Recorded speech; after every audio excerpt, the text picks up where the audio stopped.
Hey everyone, and welcome to the Deep Dive. We're tackling a pretty big topic today, one that I think is on every parent's mind, raising independent kids. We all want our kids to grow into those confident, capable adults. But how do we actually get them there? What does that even look like? Well, luckily for all of us, you're in the right place because we've got some fantastic resources to help us out today. Yeah, that's right. We're drawing on some great insights today, including a ton of resources from childcare.center. Absolutely. For anyone who doesn't know, Childcare.Center is that awesome Canadian platform that's all about simplifying childcare searches and also empowering providers with, all sorts of digital tools. So they really know their stuff when it comes to kids and families and all that good stuff. For sure. They've got articles, expert advice, practical tips, the whole nine yards. Okay, so let's jump right in. We're talking about independence, right?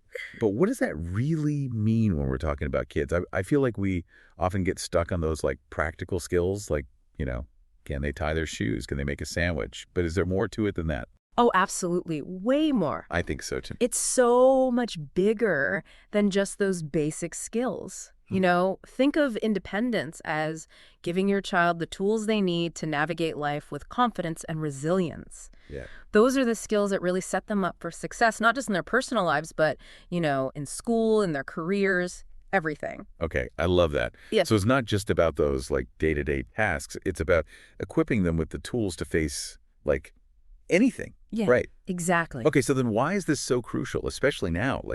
The world is changing so fast, and it feels like the challenges our kids are going to face are just going to be different from what we went through. You're so right. Think about it. Independent kids are better equipped to handle whatever life throws at them.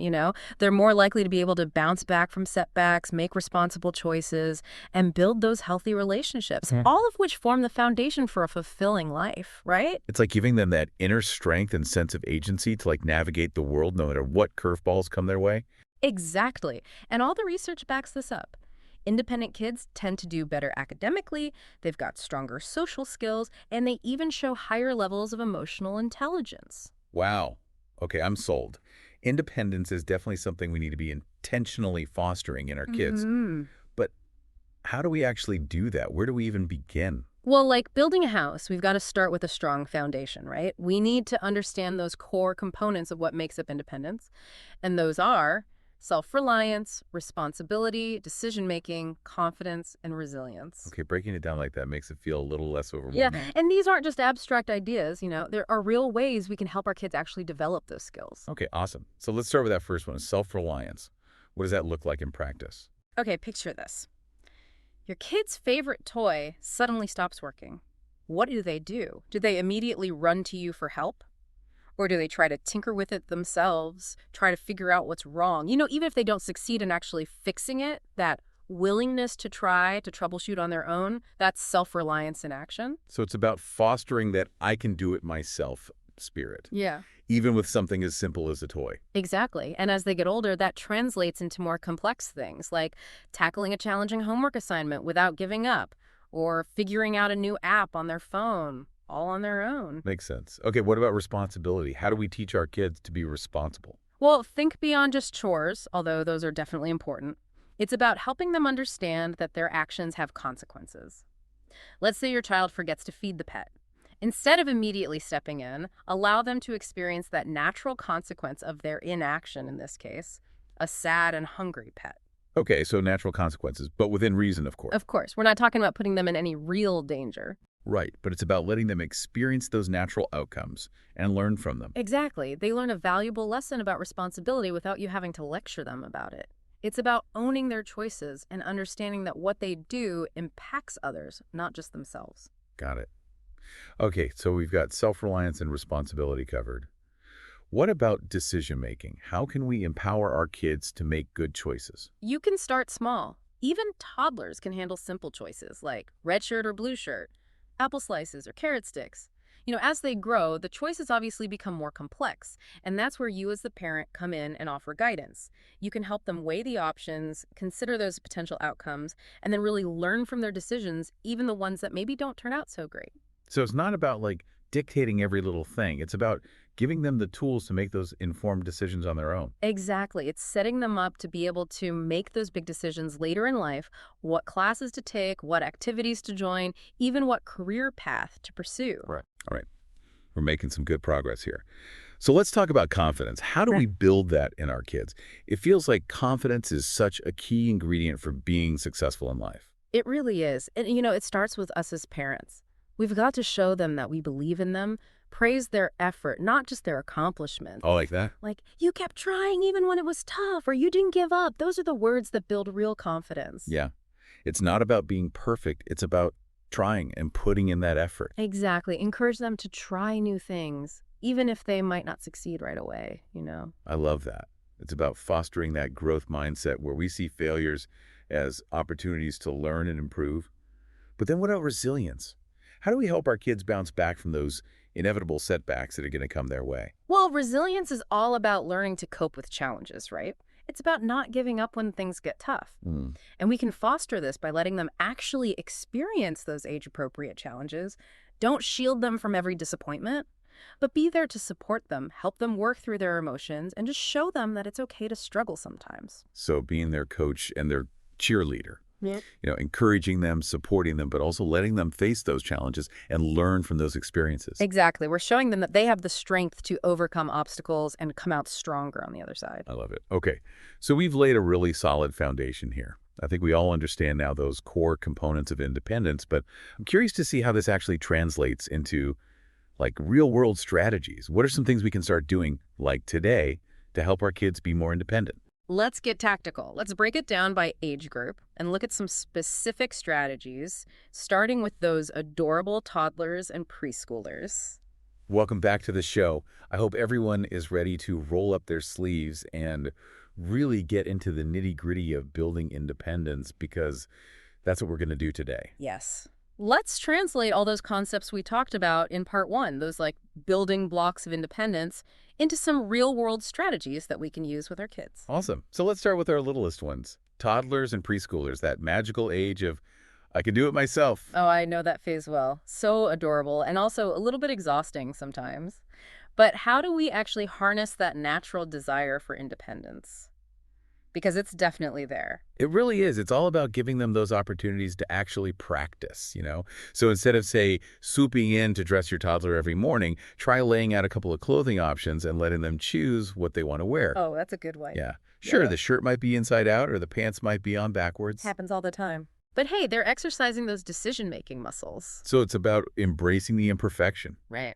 and letting them learn through trial and error. Exactly. And then as they get a bit older, you can start introducing some age-appropriate chores, like putting away their toys, helping set the table, even sorting laundry. Yeah, even little things like that. Little things make a big difference. The key is to make it fun and engaging, not like a chore. So instead of framing chores as this like dreaded task, we turn it into a game or a challenge. Exactly. And don't forget to celebrate their efforts. A little praise can go a long way in building that sense of accomplishment and pride in what they're doing. Okay, so we've covered our toddlers and preschoolers. Let's move on to those elementary school years. What kind of shifts do we need to be aware of as our kids enter this new phase? Well, their world just kind of explodes, right? They're navigating new social situations. There are those academic pressures starting to creep in. And they're also developing a much stronger sense of responsibility. Yeah, it's a whole new ballgame. It is. So we need to build upon those foundational skills we talked about earlier, but kind of level them up to match their growing independence. Okay, so how do we do that? Let's take chores, for example. We can take them to the next level. Instead of just having them tidy up, we can involve them in meal prepping, packing their own lunches, maybe even caring for pets. Yeah, things that are a little bit more like real-life skills. Exactly. And this is also a great time to introduce the concept of time management. Oh yeah, time management, big one. Right. Help them create visual schedules, break down big homework assignments into smaller chunks, and learn to prioritize different activities. Okay, so we're giving them the tools to manage their time effectively, become more organized, which are both super important skills. Exactly. And then as they gain mastery over their own schedules, that sense of responsibility and independence just blossoms. Okay, we've tackled toddlers, preschoolers, elementary school kids. Now brace yourselves. We're entering the teenage years. Oh yeah, the teenage years. This is where things get really interesting, right? I can only imagine. I feel like with teenagers, their desire for autonomy is just at an all-time high, but they still need our guidance and support, maybe even more than they realize. Absolutely. They're craving freedom, but they're also still figuring things out. It's a delicate balance for sure. So how do we, as parents, navigate that balance? Well, I think it comes down to two main things: open communication and trust. We need to encourage them to manage their own schedules, from schoolwork to extracurriculars to social events. Start phasing out that micromanagement and let them experience those natural consequences of their choices, good or bad. So taking a step back and letting them have ownership over their lives, even if that means making a few mistakes along the way. Exactly. It's about guiding them, not controlling them. And during these teenage years, I think it becomes even more crucial to teach those essential life skills that they're going to need to be successful adults. Like, what kind of skills are we talking about? Give us some examples. Things like laundry, cooking, basic car maintenance, managing a budget, all of that stuff. Skills that equip them for the real world, not just for getting through high school. Right. It's about preparing them for life beyond our homes. Absolutely. And remember, even as you're giving them more freedom, keep those lines of communication open. Create that safe space where they feel comfortable coming to you and talking about their challenges, their successes, everything. So be their sounding board, be their confidant, their biggest cheerleader. Yes. Because even as they're striving for independence, they still really need our love and support. This has been great. We've covered a lot of ground here, but let's go even a little bit deeper, beyond those specific tasks and chores. What about those broader life skills that are really crucial for success in any area of life? That's a great point. Let's dive into that. So we've talked about decision making, but it's also so important to help them develop those strong problem-solving abilities too. Right. So not just jumping in and trying to solve every problem for them, but teaching them to think critically and come up with their own solutions. Precisely. Guide them through the process, ask thought-provoking questions, but ultimately let them own the problem and discover those solutions themselves. It builds resourcefulness and confidence. Such great advice. What other essential life skills should we be focusing on? Well, we touched on time management earlier, but it's worth emphasizing again. We live in a world of constant distractions, so teaching kids to prioritize, organize their time, and avoid procrastination is so valuable. I can definitely see that. Anything else? Communication. We need to teach them how to express their needs and their feelings clearly, how to listen actively, and how to navigate conflict constructively. These skills are crucial for healthy relationships and for successful collaboration in any setting. Yeah, those are truly lifelong skills. Absolutely. And let's not forget about critical thinking, too. We live in an age of information overload, so teaching kids to evaluate information, question assumptions, and form their own informed opinions is more crucial now than ever before. It's about raising discerning thinkers, right? Kids who aren't just passively absorbing information, but actively engaging with it. Exactly. And finally, I think we need to talk about financial literacy. It's one of those things that's often overlooked, but it's absolutely essential for their future well-being. Absolutely. Equipping them with the knowledge and skills to manage money responsibly, make informed financial decisions, and just understand those basic concepts of budgeting, saving, investing, all that's so important. Yes. And you can start introducing these concepts in an age-appropriate way even when they're young. Younger kids can learn about the difference between needs and wants, and as they get older, teenagers can even be involved in family budgeting discussions or start learning about how to save up for college or a car. Okay, we've covered so much practical advice and essential life skills. I'm feeling much more equipped, but now I'm curious. How do we actually create an environment at home that really nurtures independence? Yeah. What can we do as parents to set the stage for our kids to thrive? That's a great question. It's not just about telling our kids to be independent, right? It's about fostering an environment where they feel safe to explore, to experiment, and to learn from their mistakes. So creating that space where they know it's okay to try, to fail, and to try again without fear of judgment or criticism? Exactly. And a huge part of creating that safe space is adopting what we call a growth mindset. All right, we're back. Ready to wrap up our deep dive into raising independent kids? We've talked about the why, the what, and even the how. So let's bring it all together, solidify some of those takeaways, and really give our listeners something actionable that they can start using right away. I love it. Let's do it. In parts 1 and 2, we explored those building blocks of independence, and then we got into some practical strategies for different age groups. So yeah, let's distill that all down into some key takeaways and actionable advice. Perfect. So what are some things our listeners can start doing today, no matter what age or stage their kids are at, to help foster that independence? Okay, so first things first. Independence. It's a journey, not a destination. It's an ongoing process that unfolds over time. Yeah, that's a good point. We often get caught up in wanting our kids to just be independent, like right now, but it's really about supporting that gradual growth and development. Exactly. And it's also important to remember that every kid is different. What works for one child might not work for another, so there's no one-size-fits-all approach here. So being attuned to our individual child's needs and adapting our strategies as we go. Exactly. Now, one practical tip that really echoes a lot of what we've talked about today: empower your children with choices. Even small choices, like what they want to wear or what they want to eat for snack, can foster a sense of autonomy and decision-making. It's about giving them that sense of control and agency, even in those seemingly small moments. You got it. And then as they get older, those choices can obviously become more significant, like which extracurriculars to join or how to manage their allowance. Okay, choices are key. What else? What's another actionable takeaway that our listeners can implement right away? Okay, this one is tough, but resist the urge to rescue. Ooh, that is a hard one. It's so natural to want to jump in and fix everything for our kids. It really is.